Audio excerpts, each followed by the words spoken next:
he interviewed Christopher Deany and Jordan Richard. Two cool fellows right there. Two cool fellows. Yes, indeed. We came across the Nimrod Pod on X a while back when that whole Tennessee crap was going down. And this guy interviewed Monty Fritz, who's running for governor, right? Yeah, he was. Yeah. He's running for governor for the state of Tennessee, and he's all for Kratom. Yeah. He's all for Kratom. You know, he said something to the effect of, you know, pretty much if you hire me for governor or whatever, you vote for me for governor, that he would, you know, try to bring Kratom back into the state. Something like that. Yeah, he said get the synthetics out. You know, the natural is fine. Mm-hmm. But that's how we came across the Nimrod Pod. This was like earlier this year. And so he tagged me in a post earlier today. And he did the interview with Christopher Deany and Jordan Richard. So we are going to play that. Yes. And I know it'll be good. Because I said, two cool fellows. All right. Let me go ahead and play this because I forgot that it was... Okay. I am your embattled host, Lou Stump, alongside my brother-in-arms, Chet Lifkett, reporting to you live from the Nimrod Central Command Center. Before we get started, make sure you're following at the Nimrod Pod on X, Spotify, and Apple Podcasts, and at Nimrod Pod on YouTube, TikTok, and Instagram. Like and share this episode to start the chain reaction. Okay, put on 1.25. Yeah, that was a little too fast. Sorry, I was on mute. Yeah, sorry about that. I forgot I was... Okay. And leave a comment letting us know what you think of the show. As always, this episode is brought to you by 50percentoff.com. 50percentoff.com offers premium wellness supplements, daily essentials, and functional formulas at prices that actually make sense for everyday people. You'll find a wide variety of trusted options for energy, focus, sleep, immunity, and peak daily performance. Right now, you can get 10% off your entire order with code TheNimrodPod. That's TheNimrodPod. Just click the link in our bio or visit 50percentoff.com/TheNimrodPod. Your support keeps Rex Jones and the Nimrods on air. Now, we have a very special episode lined up for you today. Joining us are two leaders from the Kratom industry. First, Christopher Deany, founder, owner, and operator of Christopher's Organic Botanicals. You can find him on X at KratomLife420, and you can support his business at Christopher'sOrganicBotanicals.com. Also joining us will be Jordan Richard, founder, owner, and CEO of New Hope Botanicals. You can support his business at newhopebotanicals.com. Jordan, what's your TikTok? Let's shout out your TikTok as well. Yeah, it's at Kratom Ninja, but it's K-R-8-T-O-M Ninja. Kratom Ninja. Kratom Ninja. Make sure you give him a follow on TikTok. He's one of the leading voices on there, fighting for Kratom, a fantastic advocate. Gentlemen, welcome to the program. Thank you for having us. I appreciate being here a lot. Awesome. It's our pleasure. We've been wanting to do this for a while. We wanted to get a few leaders from the industry together just to have a roundtable because of the volatility of the regulatory environment. I think there are a lot of forces, we'll call them forces, that are trying to attack Kratom, that are trying to put Kratom at risk, and most importantly, put consumers at risk. Kratom does a lot of good, and in many ways, it's on the chopping block across the country. But I am very bullish about the regulatory momentum that we're seeing at the federal level, and I'm hoping that we can get enough research together to kind of give us a shield from any future administrations trying to take Kratom away from us. Christopher, how are you doing, sir? Good. How's everything going tonight? Absolutely fantastic. It's a pleasure to have both of you on here. Chris, I know we've been mutual friends on X for a while, so it's great to finally have you on the show. Yep. Absolutely. Sorry, I was running a couple minutes late. I was going over some stuff. Sorry about that. No worries at all. No. I want to kick this off by giving you both the floor to share your background with our audience. How did you get into the Kratom industry? Chris, why don't you kick it off? Sure. I discovered or found Kratom in 2015. I was looking for something to help me basically with some discomforts and aches and pains getting older. I was also hit by a car at 8 years old. So I was struggling a little bit with finding something for pain because at 36, I had a heart attack. So I really couldn't take NSAIDs anymore. So I was looking for something more natural. Every now and then, if my pain got bad, I unfortunately drank alcohol, which is extremely unhealthy. So I was trying to find something that would help with my pains that would be healthier. So I was starting to order some plants and herbs and found Kratom, made a cup, and 20 minutes later, I was convinced this is something that I need in my life. So after trying to figure it out and understand it and learn about it, it was very hard. Wasn't much information. A lot of the places I ordered from, didn't didn't get much information with it. It would come in a Ziploc bag, obviously no directions. I really didn't know much about it. So I joined a lot of forums and started ordering from Indonesia directly. So I started building relationships with farmers and discovered how they used it and met people that used it for decades and just was amazed at how healthy they look and how healthy they are. And I was like, there's something to this plant, dude. And from that day on, I was sold. I decided to create a company and package it, give some directions, give some meaning behind the brand. And that's how we got started. Awesome. Thank you. Jordan, how about you? Yeah, so I had a really bad addiction to opioids, particularly back then it wasn't Vent, it was like black tar, from back in the day, and was going in and out of treatment. Like nothing was really working for me. Growing up, I was one of the best junior pool players in the country, and I completely stopped playing pool. The only time I ever started playing pool again is when I needed to like hustle to make money to buy my drugs, basically.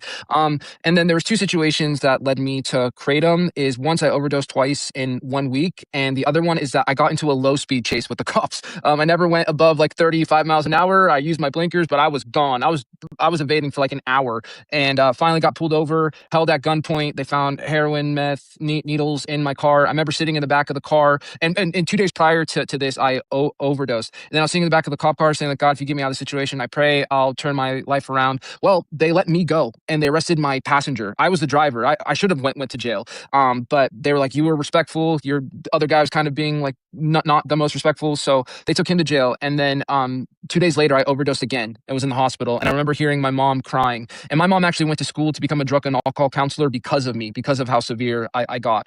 And I remember her crying, like saying like my baby, my son, like all that type of stuff. And I saw her and my dad crying. I was like, I have to figure this out. So when I got out, I beat like natural ways to beat addiction. Kratom kept popping up. Nothing. I went to the smoke shop and tried it. It did nothing for me. And I was like, oh, well, maybe the stuff just there isn't good. So I went on Craigslist and I looked for kratom, and I found a guy selling it in the mountains, which was like an hour and a half from where I lived. I drove up here and I met that guy. I took the kratom. Within 20 minutes, I was crying because I felt like myself again. I haven't felt like myself in years. And fast forward now, that guy's my business partner at New Hope Botanicals. I met him. He saved my life. Met up here. Met my wife. Started having babies and stuff. So that's how I got into the kratom space. Super interesting. And I was actually just rewatching Dr. Chris McCurdy's interview on Andrew Huberman's podcast, Huberman Lab. And he talks about the 3 types of kratom consumers that he's seen in his research. We have those taking low doses essentially as an alternative to caffeine or coffee, as a stimulant to help them get them through their day and give them a mood boost. There's also those who take a larger dose who are trying to quote unquote get high or feel a sedative or more euphoric effect. And then there are those that are searching for an alternative to opiates. Obviously, Jordan, that's your story. You guys are both in the kratom industry and you talk to a lot of kratom consumers. Which of these 3 categories do you think is the most prevalent, or do you think it's all across the board? Sure, I'll go first real quick. So apparently from the data from Johns Hopkins, the number one demographic of kratom users in the United States are actually college-educated women who use it for chronic pain. I would say it's a really big chronic like pain community. But there are a lot of people like me that got a second chance for like a second chance of life over an opioid addiction or something like that. When I actually interviewed Dr. Jack Henningfield from Johns Hopkins, he was saying, if people want to get high, there are far more effective substances out there than natural leaf kratom products. Yeah, I tend to agree with that. Most of our consumer base is probably women over the age of 40 that are looking for a pick-me-up or something alternative to alcohol, or, something, not drink 2 pots of coffee a day. I remember I had a customer who was drinking 2-3 pots of coffee a day, and they're like, dude, after I started kratom, I'm down to my half a pot of coffee in the morning and I'm good now. I'm like, that's great. So there's so many things. The leaf is great. It really is great because it can be used for so many things. But yeah, veterans too. Veterans, every demographic. I've had, over the last 10, 11 years, I've had every demographic I could possibly think of. From people who are living in $1 million homes to people who are homeless.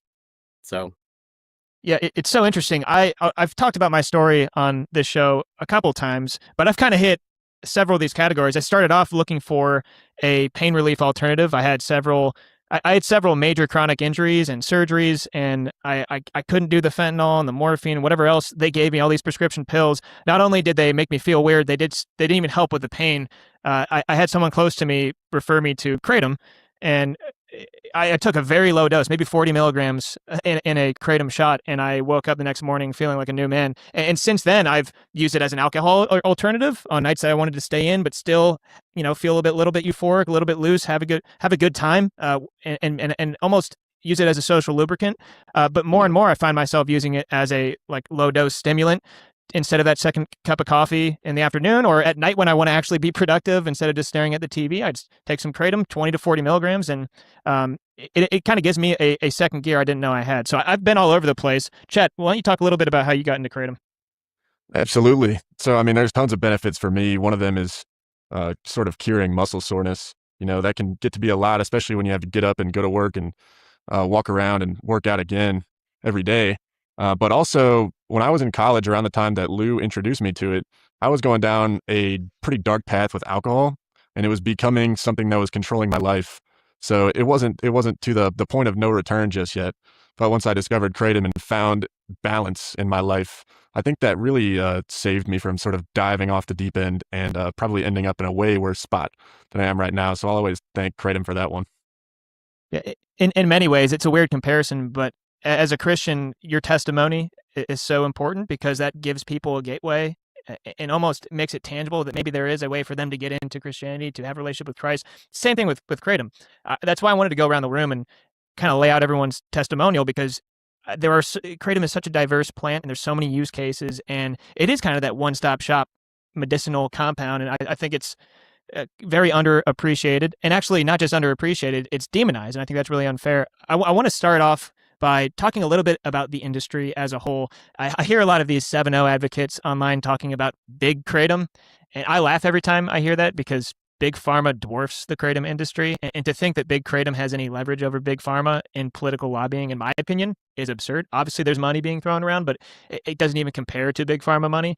In your opinion, what are big kratom manufacturers, like the ones that are in all the major gas station chains, doing right? And then what are they doing wrong? That's a great question. So when I think of brands like that, I think of like OPMS, MIT 45, more of like the legacy brands.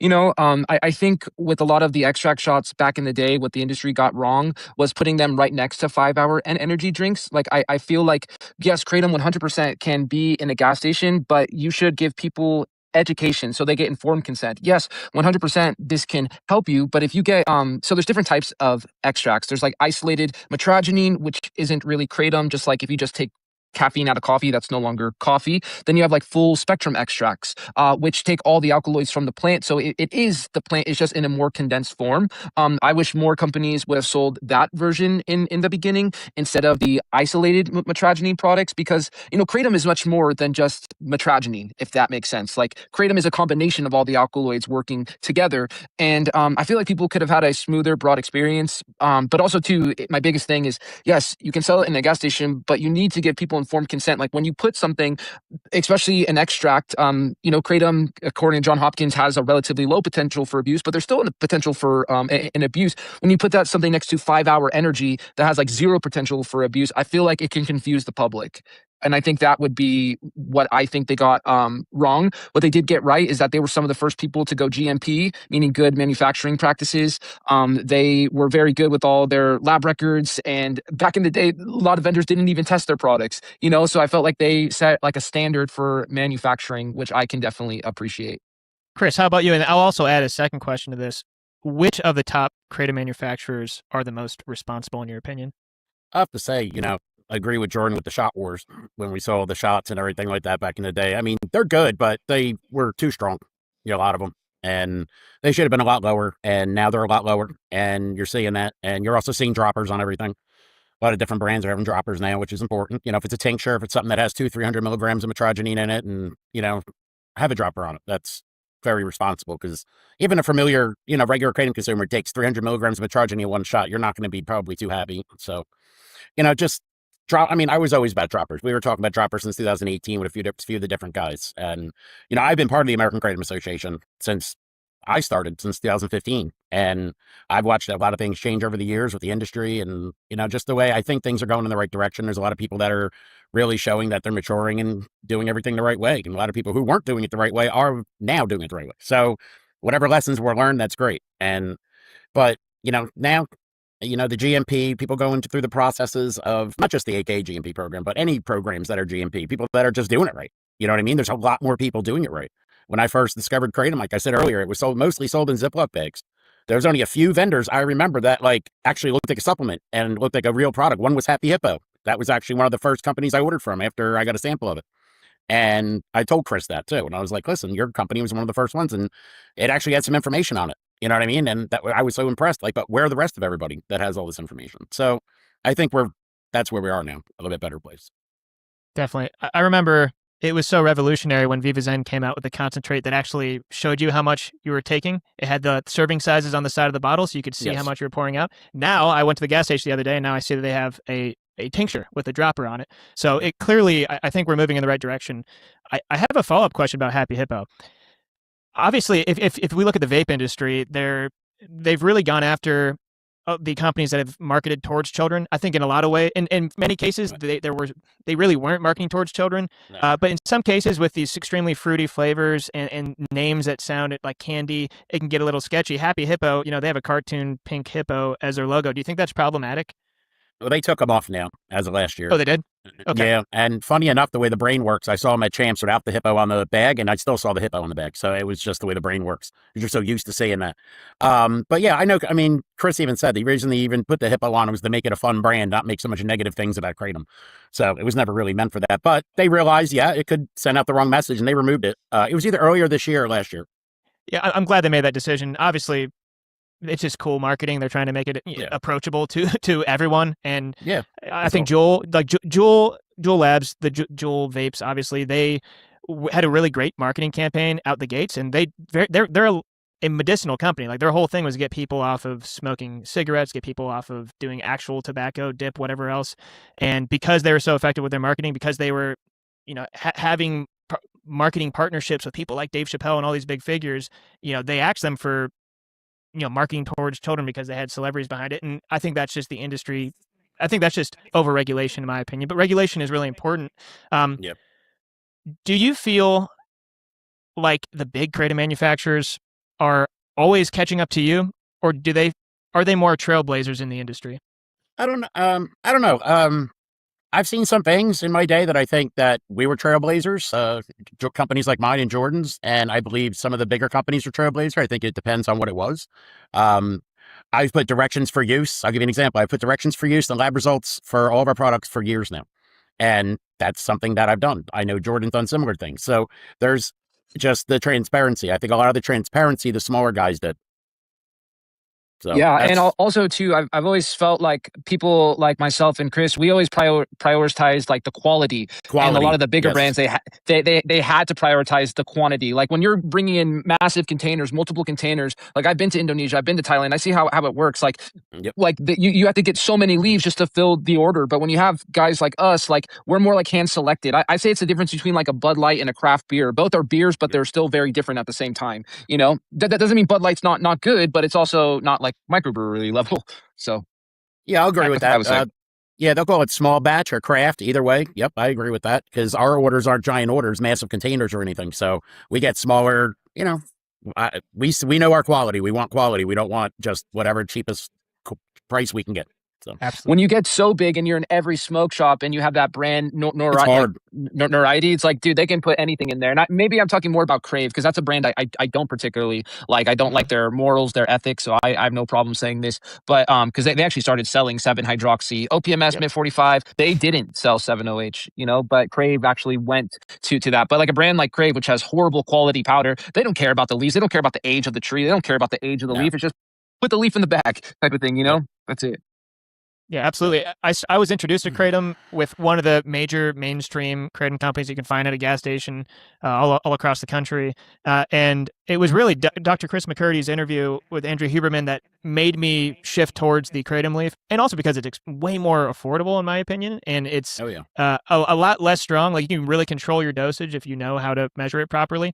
And then they discontinued that. And I looked all over the internet to find the most reputable, studied brand, and that's how I stumbled upon Christopher's Organic Botanicals. So I've been telling everyone I know for the past, I guess, a year, stop buying from this person, get everything from Chris, because I was so impressed with the amount of research and evidence you have on your website. It's unmatched, and I'm so glad to be joined by Jordan as well, because if Chris is recommending you as a reputable person in the industry, I mean, you must have your shit together, to be completely honest. Our story, so we're a very political podcast. We've spent pretty much the past year interviewing potential candidates and sitting politicians ahead of these midterms. And I've asked every single one of them about kratom. This includes gubernatorial candidates in Tennessee. This includes congressional candidates in Tennessee who had no idea what kratom was, but when I spoke to them, they pledged to our audience and then their audience to reverse the damage of the kratom ban. So this is kind of where the intersection between, the guys wearing the mask talking about politics and kratom comes into play. I want to talk about regulatory momentum, regulatory threats.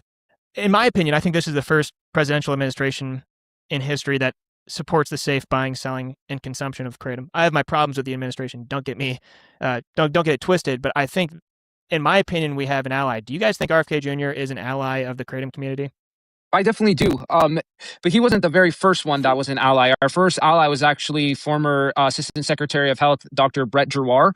He was at HHS. Back in the day, FDA wanted to ban kratom. This was under Scott Gottlieb. This was in 2016, the first Trump administration. Actually, Scott Gottlieb was put on there, and he went on this tear to ban kratom. And basically, at first, Dr. Brett Giroir said, "Okay, you're the FDA. I'll make my recommendation to the DEA." So, but you have to do a review. And back then, there was 150 published studies on kratom. And by the end of that, Dr. Brett Giroir wrote a second letter to the DEA rescinding his intent schedule, saying that the biggest public health threat that kratom posed was if it were to be banned, because people will go back to deadly known substances. So the first Trump administration, Trump never really talked about it, but you had the head of the FDA saying it needs to be banned, but you had the second guy at HHS saying, no, like, we're saving this. So he originally saved kratom in the United States, not once, but twice. Nowadays, you have the FDA, which has radically shifted. You had Marty McCary saying, we're not concerned with the natural leaf, we're only concerned with these synthetic products. And you had the FDA study where they said kratom appears to be safe and all that stuff. And you have RFK, who definitely, I feel like, supports kratom, because that's kind of like, I feel like with the whole MAHA movement, it's more of like an alternative type of stuff. I think there's people within the administration who don't like kratom, like individual people, but overall, the administration is the most pro-kratom administration I've ever seen, for sure. I would definitely have to agree with that. The whole MAHA agenda and RFK and what's going on right now, that is definitely looking into plant medicine and not supporting big pharma as much as, we're used to for the last generation or so of people. They're trying to make a change. They're going to make a change, and they're making changes. You see what happened with Ibogaine. You're allowing different things that used to be Schedule 1 and now we're going to be, prescribed. So this is what we're moving into. And I've seen a lot of that. And is it true that, I'm sorry to interrupt, Chris, but go ahead. Is it true, Chris, that didn't NIH just approve metragenine for human trials for opioid use disorder? 100%. Yep. Okay, yeah, that's what I thought. So they're underway, right? Yep, they sure are. And that's what I mean. That's a massive shift. It's 100% it is. Shift. And that's, I'm trying to explain to everybody, like, if you really want to understand it, like, go to the MAHA Media Hub, go stop on one of the Zoom meetings at 4:00 on Wednesdays, go and, look up the 2026 drug control strategy. Look what they're looking at. They're looking at a lot of these precursor things. They're looking at a lot of the stuff actually sold in smoke shops, mushroom products, 7-OH, a lot of these different products, MGMs, pseudoindoxyls. They're looking for all this. This is all part of a bigger agenda. It just, they happen to be part of it. So yeah, I really believe 4 years ago, I would never imagine that the head of the National Institute of Drug Abuse, Dr. Nora Volkoff, would be the keynote speaker at the 5th ever International Kratom Symposium, where she said, natural kratom leaf has some risks, but it's not the problem. Like, the problem is the emergence of these synthetic products. If you told me that the director of the National Institute of Drug Abuse would say that even 2 years ago, 3 years ago, I would have called you a liar straight to your face. 100%. Yeah, I was totally amazed by all that, honestly. Just to see where we've gone, where we're headed, where we've come from, and what's going on now with the science is just amazing with the kratom leaf. So I think it's great. Yeah, I'm hoping we conduct as much research as possible and just make kratom as bulletproof as possible so that nobody can reverse the progress that we've made. I mean, that's my hope. And I need to do some research on Brett Giroir because I know I've listened to Chris Bell on Joe Rogan, every time he's gone on. And after the attempted ban, he said that Trump's drug czar in the first administration said that banning kratom would do more harm than good because it would force people back to prescription drugs and opiates and whatever's on the black market.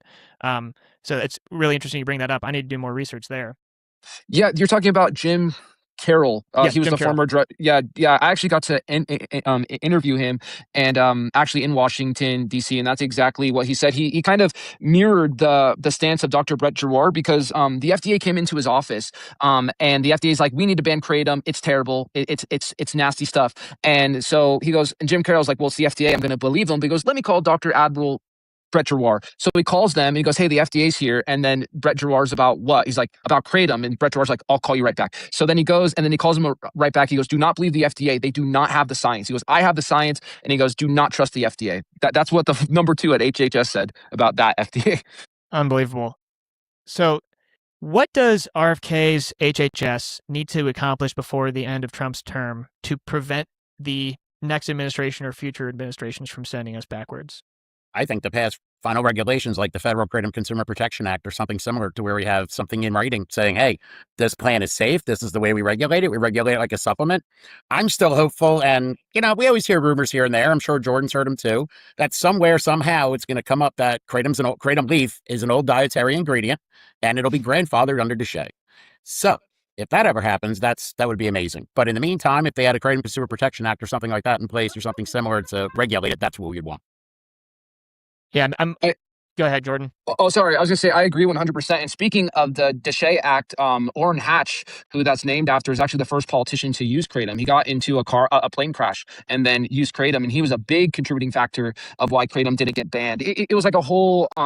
it was like a 3-man team. It was Brett Giroir, then you had Orrin Hatch, and then you had the head of the DEA, Udom Dillon at the time, who was going to ban kratom. But basically, Brett Giroir tracked him down through multiple airports in a different state and brought him to the side, said, do not sign that paperwork. You do not have the science. And he listened, basically. But sorry, I'm getting a little bit off topic, but I just thought that was important to add as well. It goes way deeper than what people think it needs to be. But I also think, too, the clear distinction between the natural leaf and the synthetics and semi-synthetics is so important. I know they've said it, but they're not saying it enough. You can't say it on one news station, one time, give one press conference, and everything around us is burning on fire. In the past year, we've lost more states than the whole decade prior because of the confusion with 7-hydroxy and natural leaf products.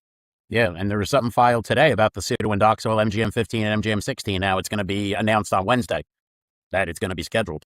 So, but in that document, I just found this out. It just happened at 4:15, 4:30. In that document, the DEA definitely distinguishes between the natural leaf and the semi-synthetic or synthetic products being made. So, can you elaborate on this? You said a couple, MGM this, MGM that. Our audience might not understand what that means. Could you break that down for us? Yeah, they're basically, I'm trying to think of the best way to say it. They're basically derivatives fully synthetic. Derivatives of 7-OH. That's the easiest way to explain it. So they're MGM 15 and 16. They none of them come from the leaf whatsoever. Pseudoindoxil is not found in the raw leaf. 7-OH technically hasn't been found in the raw leaf. So, that people are getting nervous and confused about that because the pseudoindoxil thing will be announced Wednesday. They're like, oh my God, what does this mean for natural leaf? It makes this in your body and does this. I'm like, stop. It has nothing to do with the natural leaf. Jordan will concur, I believe, with that. 100%. So think of it like this. You have metragenine. The metabolite of metragenine is 7-hydroxymetragenine. Then the metabolite of 7-hydroxy is something called pseudoindoxil. But pseudoindoxil isn't found anywhere in the leaf. It's just something that your body produces in very, very small amounts when you take kratom. So, but then you have MGM-15 and pseudoindoxil, which are they have nothing to do with kratom whatsoever. They're fully synthetics. I mean, technically pseudoindoxil is fully synthetic. 7-hydroxy would be a semi-synthetic. And this is at the federal level, Chris? Yes. And I want to say one more thing about the administration with HHS, RFK. We have a whole new administration like we haven't seen ever in our lifetimes. And like I said, they're making changes. They know what is natural and synthetic. They know the difference. It doesn't matter what organization says what to who. It really does not matter. We don't have a bunch of people. They're just going to listen to the crowd and listen to what they have to say. They have the science. They know what they're doing. And just with this right here, the pseudoindoxil and MGM scheduling, that knocks out 7-OH right there for the most part, because most of those products in the commercial market have pseudoindoxil and MGM in them. So there goes the 7-OH market, even without the friggin' 7-OH threshold. So. And the false labeling that they put, so many brands are labeled just 7-OH, but there's actually coming back with MGM-15 and pseudoindoxil. Also, what a lot of people don't know is every brand of 7-hydroxy on the market has unknown substances to science in them. When I went to the University of Florida to interview Dr. Chris McCurdy, I spent a few days with him and, got to tour his lab, and he has these mass spectrometers, and they would do these tests, and you would see the paperwork. He's like, you see this line right here? He goes, this is 7-hydroxy. But he goes, these other lines, we have no idea what these are. So basically what happens is, like, because you cannot get 7-hydroxy from nature. You can only chemically convert it to the mass market. There's not enough 7-hydroxy in the dried kratom powder. So they'll take they'll take metragenine product and then use like pool shock to chemically convert it into 7-hydroxy. But in the starting material, it's not only going to be metragenine. There will be trace amounts of other stuff in there. Well, when they're only wanting to oxidize 7-hydroxy, they are unknowingly oxidizing other stuff, and it's turning into other stuff that they don't know. Dr. McCurdy said, could they be benign? 100%. He's like, could they be wreaking havoc? Also 100%. He's like, we don't know because we don't even know what these substances are. I call them chemical soup. It's basically what they are. No, they don't even the 7-OH community and people. I'm like, I know people in the community over there that are, pain patients or whatever, and told me their story, and they take a little bit and it works great. And I'm like, that's great. But do you have any clue what the hell you're taking? I'm trying to explain to you, please. There's so much crap in these things. Like, you think it's from the leaf. It's not from the leaf. Like, I've seen synthetic metragenine from China being sold since 2018.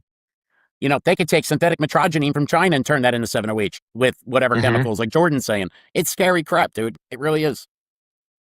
Yeah, and I see these people, these 7-0 advocates, and I think some of them are useful idiots. I don't think, I think they've been duped into protecting 7-0. I keep hearing the liberty argument, like, this is our medical freedom. We have the right to consume whatever. And it's like, well, do you have the right to sell black tar heroin at Circle K? I don't think so. I don't think that makes any sense. Like, unless we are to make everything legal and accessible, every substance known to man, I don't think there is an argument for protecting the at least retail sale of 7-0. I think I know the answer. How do we deal with 7-0? Do we schedule it? Do we ban it? Do we regulate it?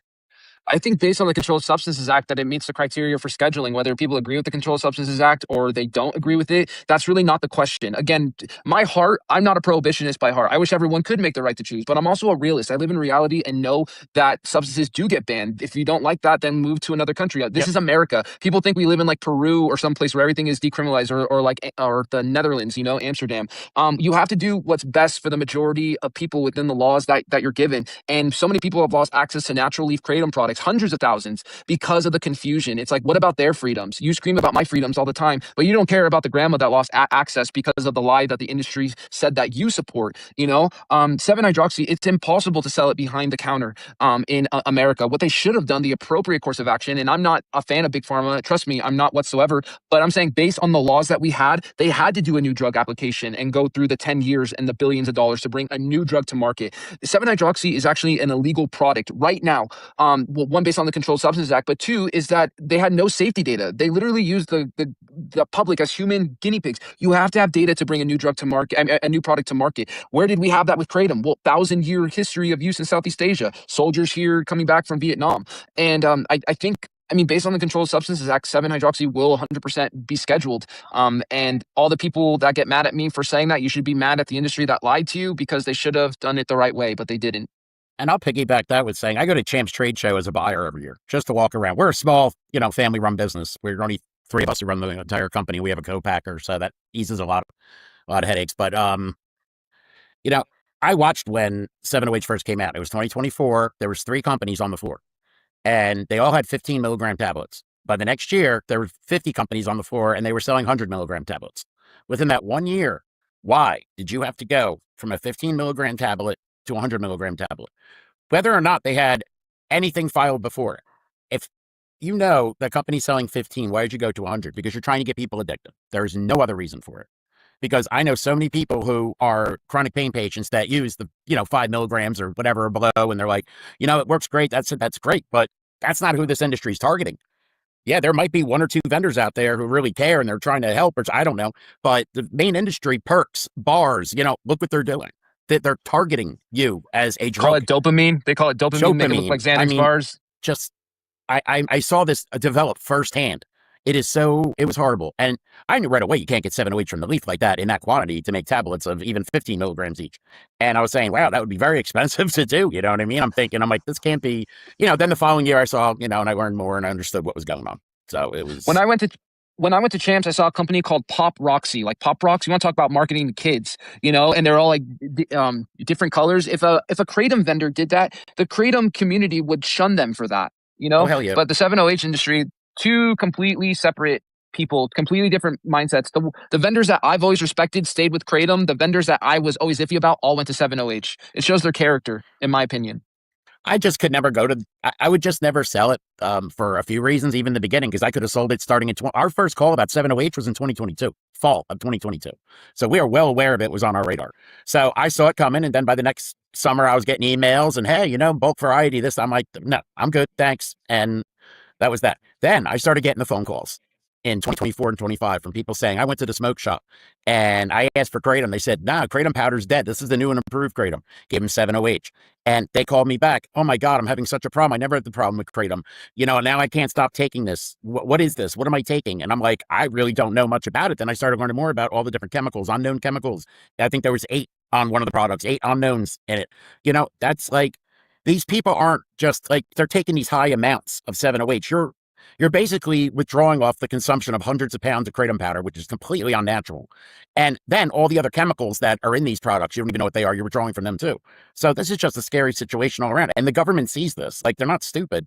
They see these problems. These people are on the Reddit forums. These people have been calling up, leaving comments, for a long time about a lot of problems. They're listening. They're seeing what's going on. So this is super interesting. I'm seeing kratom companies come out with tablets identical to 7.0 tablets. They claim it's because they want to target former 7.0 users who now don't have as easy access to 7.0. It looks the exact same. I personally think this is going to cause some confusion. Yes, you are going to attract people that were on 7.0, but you are also now going to associate kratom with the tiny, ultra potent, ultra concentrated little tablet that you put on your tongue. Jordan, I'm going to pass this to you first because it seems like you have a problem with ultra concentrated kratom extract products. Should we be limiting the concentration of kratom extracts?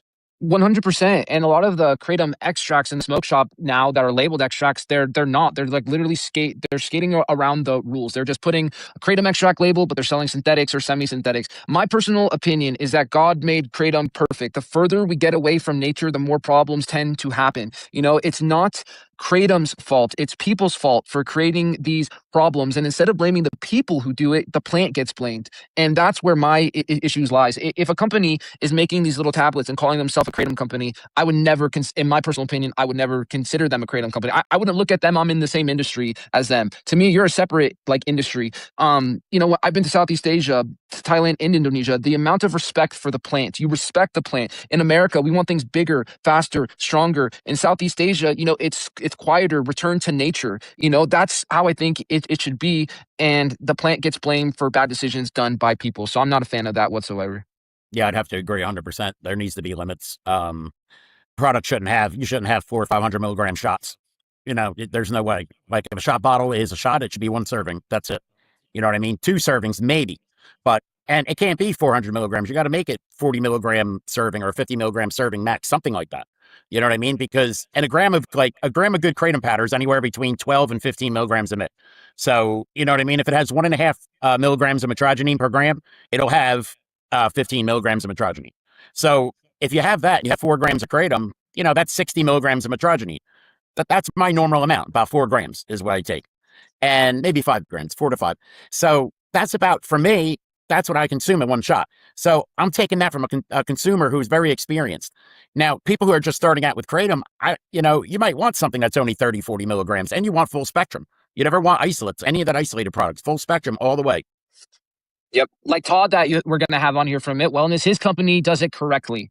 There's a lot of companies out there that do not do it correctly. They're selling isolates, but to be considered a real kratom product, in my opinion, it has to be the powder or a broad spectrum or full spectrum extract, meaning all the plant's alkaloids at one time. Like, if you went to Starbucks and you asked for a cup of coffee, but they handed you a caffeine pill with 500 milligrams, you'd be like, this is not coffee. The same thing applies to kratom. And a lot of these gas station products are literally that caffeine pill, or in 7-OH's case, they'll take that caffeine pill, put pool cleaner on it, then sell it to you as a natural, leaf material or product, whatever you want to say. But yeah, it's just, and kratom is always the one that gets the fall, unfortunately. Can you use kratom to get off of 7.0? I hope people do it every day. Every day. I hope people do it. Wow. This talk about regulatory momentum and threats. How do we maximize access to kratom while minimizing the safety risks? Is the KCPA, as proposed by the American Kratom Association, the gold standard? Would you change it in any way? You go first, Chris. I'll go next. Yeah. there's always room for improvements on everything. Having a fee schedule that'll be a little bit more affordable for smaller vendors would be easy. Some of the states are making their own versions, which is, I understand it. You don't want Kratom to get banned, so you're like, you make the agreement, you do what you got to do, and I fully understand it. But a lot of times for smaller vendors, they can't afford the registration fees for like per product registration fees or stuff like that. So some of those states, maybe that could be amended at some point, down the line where they could say, hey, let's just make it a company registration fee. You know what I mean? And just have per company, or even better, have a federal KCPA with a federal registration fee. And you just have your company registered federally to sell natural kratom. And that would be beautiful if we could get that done. I agree with a lot of what Chris said. I think regulation is always a good thing, but over-regulation is a bad thing. And some of the vendor fees I've personally seen are extremely high in certain states. Like, it's not realistic. It's like you're kind of pushing out the bad actors. I mean, you're pushing out the good actors in a lot of way when you make things like unattainable, unless you're like this huge, massive company. But as far as the KCPA, I think the framework of it is a wonderful document, basically. And what I want to talk about the KCPA too is, like, a lot of the pro 7-OH people always say, oh, this is like a money war. This is just a money war between kratom and the 7-OH industry. The first KCPA was put into effect in, like, I believe 2018, where you could not exceed a 2% level of 7-hydroxy. This was years before 7-hydroxy ever came onto the market. So I really think it's. I mean, obviously money is an important thing, but it's like the 7-OH industry did not listen to the science, and we did, and they get mad at us for us calling them out on that, if that makes sense. If the federal KCPA passed across the country, all of this nonsense would go away. Hopefully. 100%. I agree. What should kratom consumers look for when shopping for kratom? Really, you should be looking for lab testing, some kind of directions for use. Always look on the packaging if you're buying it. Make sure the company, you could reach the company. That's important. Customer service, reach the company, stuff like that. You can ask some questions if you have any.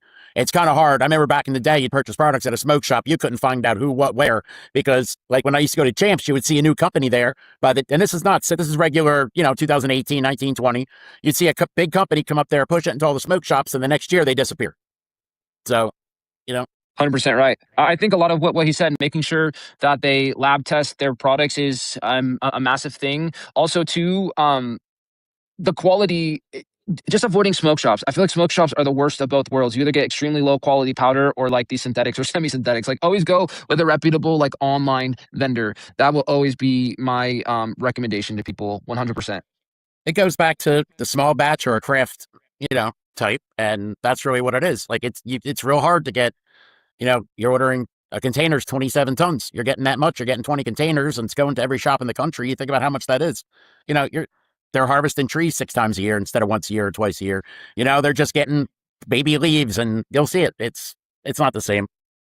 Yeah, there's a big difference between, like, wild harvested kratom and plantation kratom. So when I went to Indonesia, I mainly dealt with wild harvested kratom. It took me, when I got into Indonesia, I had to take 2 more plane rides, a 6-hour boat ride, and a 6-hour car ride through the jungle to get to the wild harvested trees. Like, these are where the trees grow naturally. Some of these trees have been alive since the invasion of freaking Normandy happened. That is much different than a plantation strictly grown for profit, all for very young leaves, with very young leaves and very young trees that they're harvesting every 2 months. So, like what Chris was saying, if you strip all the leaves off a kratom tree, it takes 2 months for it to grow back. But the leaves don't reach its peak alkaloid maturity until 4 to 6 months. If you own a kratom plantation strictly for profit, you can literally make like 6 times the amount of money off the same tree. Of course, you're going to harvest those every 2 months. When in reality, like, giving nature time to do its thing will make the biggest difference in the world, for sure. Yep. And in making sure where you're getting your leaves from and harvesting from is the right area, not a dirty area. Some of them are, you're trying to get all the leaves in. It might be a little bit, questionable leaves there. I remember back in the day with the E. coli, they traced DNA back to one of the kratom trees because that area of the river was so polluted where they were harvesting from. And that was like, oh my God, it's disgusting. So that was a good lesson. Yeah, washing the leaves in the river too. I remember when I first became a vendor, this was like 14 years ago, a guy from Indonesia sent me a picture like, you want to buy my kratom? And you see the leaves and there's a chicken on the leaf, like all the leaves drying, and there's literally a chicken on top of it. Things have now they have like regulations in Indonesia, which has made things a lot better, like way, way better, 1,000 times better. But back in the day, it literally was the Wild West, the Wild West. 100%. You'd have to throw away a lot of your kratom sometimes, just, because like in the beginning, we went through a couple of different guys to try to figure out who was the best and this and that. And it was good for a little while. Then we'd have a problem. And I'm like, oh my God, I'm throwing this out. I'm paying money for testing. So yeah, it was a little scary back then. Back in the day, when you hear like these rumors of like high heavy metals in kratom, a lot of that comes back from way back in the day, like Indonesia. The industry wasn't developed yet. Now, when you get good lab tested kratom, like I did a fun comparison between my lab tested kratom versus the heavy metals in like common everyday food. So a Hershey bar had twice the amount of lead than our kratom did. A can of mercury had 30 times the amount. A can of tuna had 30 times the amount of mercury. Than our kratom. Then rice had 4 times the amount of arsenic, and leafy greens had 4 times the amount of cadmium in it. So, like a lot of the anti-kratom people, they'll say, oh, it's full of heavy metals because they just don't keep up with the modern science, I guess. It's super interesting. Do either of you sell kratom business to business, or is it all direct to consumer? Direct to Some consumer. business to business. Some business to business. A lot of smoke shops have reached out to me, but I said no because I got weird vibes from them. Like kratom is my life. As you can tell, I'm kind of a nerd about this stuff. I could name anything you want on the subject, and I don't want to get it into the wrong hands. I've trained my staff. When someone comes in, a lot of times they'll come in looking for kratom and they'll leave with nothing. Why? Because I've trained them to ask a certain set of questions. Like, is this going to benefit them? Like, kratom is not for everyone, but for the people who need it, it's everything. And I feel like a lot of smoke shops, they're just, oh, the person is in here for a vape, but it's like, oh, here, try kratom. It's like, why are you going to offer them this? They didn't need it, type of thing. Like, and because, that's just not my area where I feel comfortable. It's almost like, I don't want to, it's like you have, kind of like being a gatekeeper. You want to make sure the right people are consuming it. That's all. Absolutely. That makes total sense. That being said, as someone who wants to protect kratom at all costs, how should kratom products be sold at retail?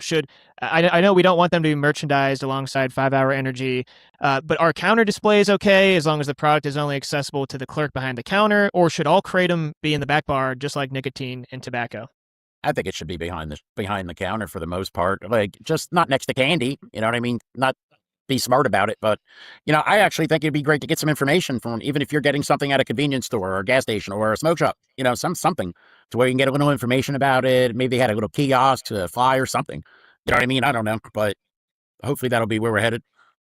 Behind the counter and informed consent. Like the people selling kratom at these smoke shops have no idea what kratom even is. They couldn't even name one alkaloid, and they're selling it to so many people, and they're hearing what the distributors say or what some random guy says. They haven't spent years studying the subject like Chris has or myself has, and just informed consent, keeping it behind the counter, not putting it next to 5-Hour Energy drinks or anything like that, and just making sure that it's getting into the right hands. I think Chris made the best word I've ever heard, a gatekeeper. As our jobs as vendors, we are gatekeepers. That's what we're supposed to do. That totally makes sense. And I do think you guys are right. Regardless, there are going to be people selling kratom at retail. Again, you can't really rely on, store clerk number 500,000 from Circle K to hand out the one pager to every customer. What I've seen over the past couple of years is some of these larger companies that sell shots in these acrylic cases. The reason I like them is because they put a big old QR code on the front that takes you to the science part of their website where you can understand exactly what you're putting in your body. They'll even put little fact sheets and attach them to the acrylic. I think if we're going to sell them at retail, that's definitely something we have to do. It has to be education forward. I've seen that where they actually have like inserts, paper inserts inside the different bottles and stuff. That's great. That's awesome. Right there. That should be enough. You know what I mean? Here, before you even open it, you're going to have a big piece of paper come out. Read it. Here, something. Understand what you're taking. 100%. I'll say it again. Kratom's not for everyone, but for the people that need it, it's everything. That's my favorite saying. Amen. It's true. I live by that. So real quick. I feel so bad. Real quick. I was just going to say, sorry. No, that's all right. Go ahead. I was just going to say, I feel bad for the people who lost it in like Tennessee, Kansas, all the other states. That's all. No kidding. So my question is, I know we want to stick with the natural powder, just the raw leaf, but what do we think the next step is for kratom? Like, are we just going to stay on this path, or is there something that we're looking forward to in the industry? It's a great question. Like I mentioned earlier, I'm much more of a purist. I think the farther we get away from nature, the more, sometimes like 7-hydroxy was never innovation. It was deception. I don't know how you can innovate something that's already pretty perfect as it is. The full spectrum extracts, the the full spectrum, the broad spectrum extracts, 100%, I can support those. I mean, maybe like better flavoring or something like that, so it doesn't taste so bad. Easier ways to like consume the powder. But I don't. My personal opinion is that at least this industry, innovation could be a bad thing because it's led to that stuff. People trying to innovate, but it just turns into deception. I hope the industry, though, my hope is that we can get it into more like wellness stores and it just becomes more mainstream, educating people. Yes, physical dependence is a possibility, but there's a massive difference between like dependency and addiction. I feel like so many people got addicted to 7-hydroxy while some people got physically dependent on kratom. I feel like those are two like massively different categories and ways of life. But I hope that we can become like more mainstream and kratom is not feared, it's respected. I feel like if the media was honest on kratom, that because it's one of the most like feared plants because of the media, if they were honest, it'd be one of the most respected plants, honestly. But that's just not the world we live in right now, unfortunately. Yeah, and I would love to see kratom at a Sprouts or a Whole Foods or natural grocers. I think the problem there, from my conversations with folks who have tried selling in at retail in these major chains, is like you need to get into one of the big ones, and then everybody else will have you in. It's called an anchor account. You need to have an anchor account in order for everyone else to feel comfortable taking that leap of faith because of all the negative press surrounding kratom. I mean, obviously, you can get into the mom and pop shops, you can go store by store, but in order to make this mainstream, we have to find a route to market that makes sense. We have to find a path to safely sell it at retail while protecting the consumers at the same time. This is unrelated. Do you guys know if Dr. Chris McCurdy has tested your products? Because I know when he went on Huberman, he said, I've tested every single product on the market. Do you know if he's tested your products? Pretty sure he has. Yeah, he has. Yeah, we sent them into the University of Florida willingly for testing back in 22 and 23. They're doing a bunch of tests. So, yeah. Where do you think we'd be without Chris McCurdy? I know up to the point when he went on that podcast with Huberman, he had conducted 85% of all peer-reviewed studies on kratom. Mm-hmm. Yep. Wouldn't be where we are now, that's for sure. I can promise you that. Yep. Chris McCurdy's like one of the main guys that's been studying kratom. It's been a long time. It's almost like 20-something years, I think, really. Maybe almost 20 years, something like that. And it's just amazing what he's done. So. And his when I went to go interview him at the University of Florida, he's like, you think I know a lot about kratom? He's like, go downstairs and interview my colleague, Dr. Abhishek Sharma. Whew. Yes. Oh, God. Yeah. Yeah. Like, I got to interview him for 3 hours, and it's like, oh man, I felt like one of the rare people that knew more about kratom than me. It was cool. Yeah. It was cool. Yeah, he's so good too. He's another one. Jack Henningfield. There's a bunch of them that have been. He's not a scientist, but in that regard, the way he's been studying like that. But yeah, it's been just beautiful what's come out in the last science in the last few years. No, I'm learning so much. I'm writing down all these names because I want to interview them next. I mean, this has been such a fantastic discussion. I didn't even know who Jordan was before Chris recommended you, and I'm just blown away by how professional you guys are. I mean, you know your stuff, and you're the right people to be advocating for kratom on the national stage. So I really appreciate you coming on our show in the first place. But gentlemen, how can our audience support both of you? Let's start with you, Chris. Well, just like Jordan, we're online, and you can go to Christopher'sOrganicBotanicals.com.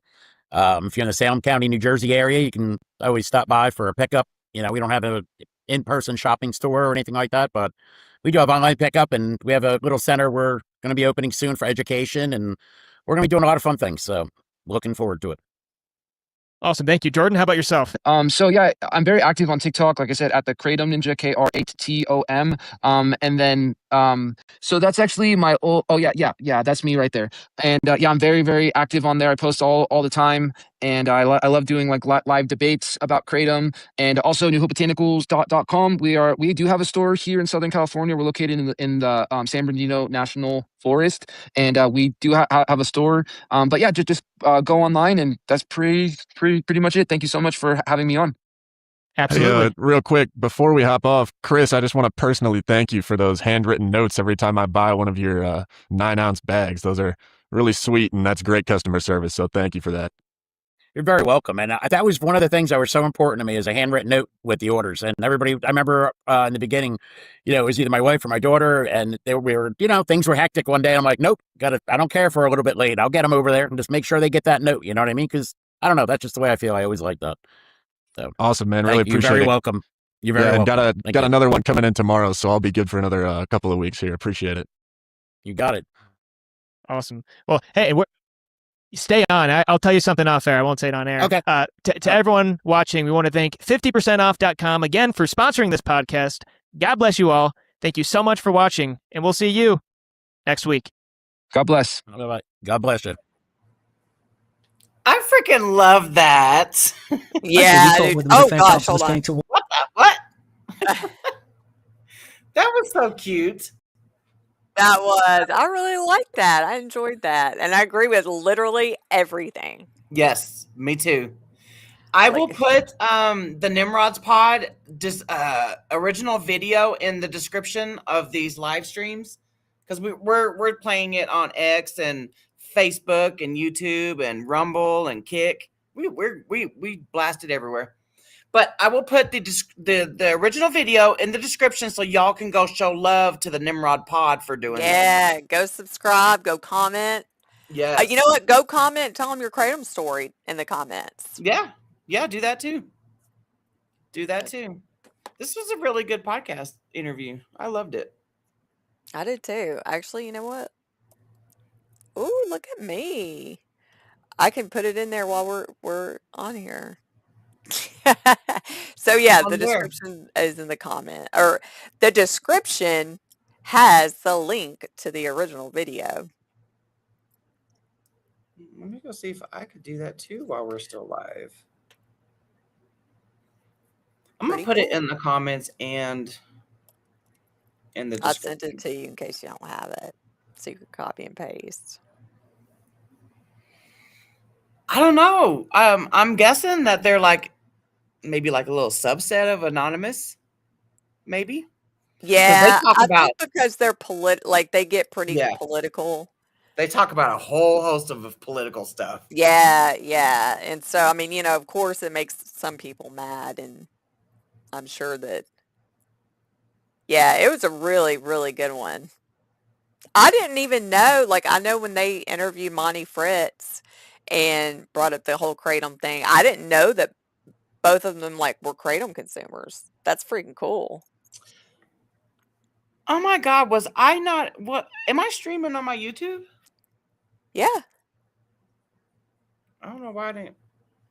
Oh, wait, I see it. Never mind. Originally blonde over here, guys. Originally blonde. I wonder if I can just, oh, you know what? I could probably just drop this in the comments, or in the, yeah, in the comments.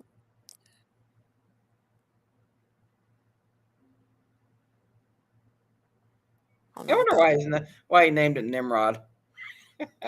Yeah, I know. I've always wondered.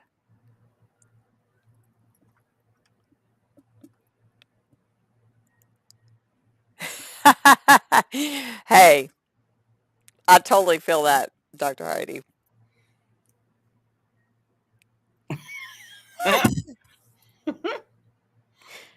Well, you know, that's how, you know, it's kind of similar to like the keyboard commandos over on X. They don't have to show their face, but at least these people are actually, you know, doing something constructive. On camera, not showing their face. You know, it takes a lot of guts to live stream, you guys, or put up videos. It really does, you know. Because social media is brutal. Yeah, it is. I ignore a lot of the hate. I'll block the hate, you know. I ain't gonna lie, though. Sometimes it does get to me. Sometimes, especially when they start, you know, fat shaming or telling me I can't have, why do I have colored hair and long nails? And, oh, my God. Whatever. But, you know, at the end of the day, you got to make yourself happy, and who cares about what other people think? I do this because I can afford it now. I'm not buying drugs. Yep. I wasted my entire 30s in active addiction. And it's not hurting nobody. Yeah. You don't like it, don't look. Exactly. If you don't, that's what I'm saying. Like, I don't understand why people so many times, like so often, you know, I see on social media, people stop what they're doing to go and put just a hateful comment on anybody's videos. It's like, dude, if you don't like it, just scroll on by. That's what I do. I wouldn't waste my time. Just skedaddle. Skedaddle on out of there. It's like, goodness gracious. You know, go do something good with your time. Work on you, because obviously that person's having a bad day. Go work on you. Yeah, exactly. All right, everybody, we're going to go, but thanks for watching. Again, the link is in the description and in the comments. Go show some love. Go show some love to the Nimrod podcast. Bye, And everybody. bye, everybody. Y'all have a good night. We'll see you Saturday.